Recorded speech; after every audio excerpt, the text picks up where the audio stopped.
ये बड़े ही अजीब तरीके से फंसी है। इसने चारे की मछली को सिर की ओर से यहां तक निगल लिया था। मुझे लग रहा है कि चारे की मछली की पीठ वाला कांटा इसके गले में अटक गया था और वो बाहर नहीं आ रहा था। इसके गले में मेरे कांटे का हुक नहीं फंसा था। उसने शायद एक सहारे जैसा काम किया था। ये देखिए, इसे यहां रख देता हूं। अब देखिए इसे। ओके, काफी बड़ी मछली है, करीब 35 किलो की तो होगी। बहुत सुंदर है और इसका रंग भी कमाल का है, काफी ताकतवर है। इसकी चप्पू जैसी पूंछ और मांसल शरीर सबूत है कि ये तेजी से भागती है और जोरदार हमला करती है। ये छिपकर वार करती है और अपनी बड़ी बड़ी आंखों से अपने शिकार को देख लेती है।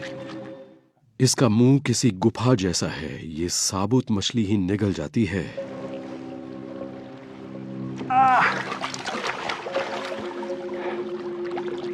इसे छोड़ने से पहले मुझे इसे कुछ देर तक आराम करने देना होगा, लेकिन इसकी वजह से मैं किसी मगर का शिकार बन सकता हूं। लेकिन अभी यहां पर मैं कुछ और कर भी नहीं सकता।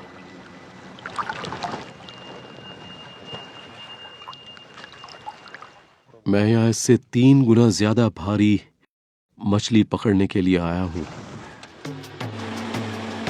इतनी बड़ी मछली पकड़ने के बाद मेरा हौसला बढ़ा है और मैं जानता हूं कि नदी में इससे बड़ी मछलियां भी हैं।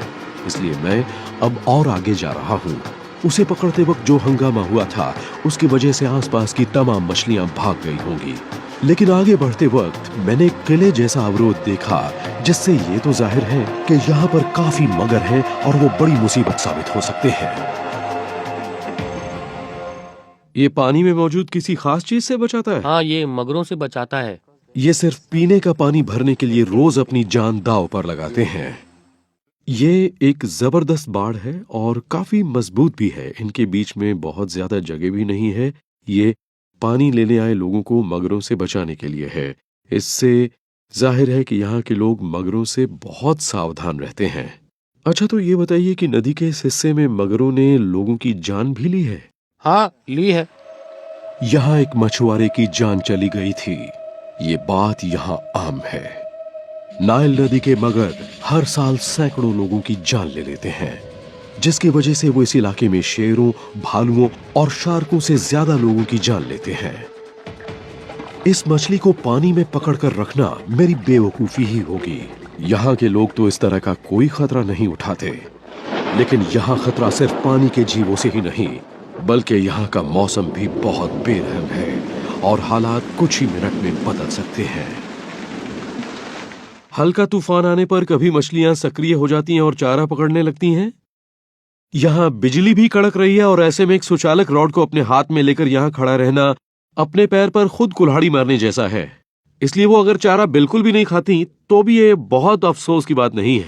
यहाँ अचानक बेहद खतरनाक तूफान आते हैं। 2008 में यहाँ 18 मछुआरे डूब गए थे, क्योंकि एक ऐसे ही तूफान में उनकी नाव डूब गई थी। यहाँ से कुछ ही घंटे की दूरी पर। मैं अब अपनी डोरी समेट रहा हूँ। किनारे पर हमने जहाँ अपनी नाव बांधी थी वो खंभा टूट चुका है, एकदम तर-बतर।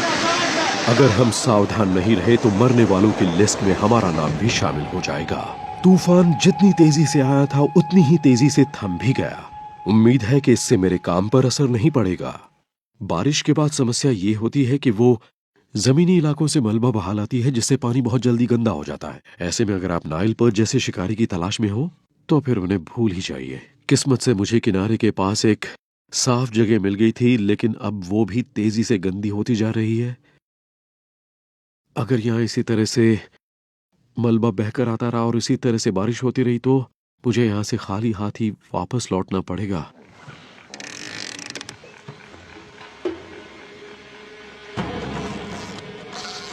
इसे पकड़ने के बाद मैं ये मान सकता हूँ कि यहाँ पर बड़ी नाइल पर्च भी है।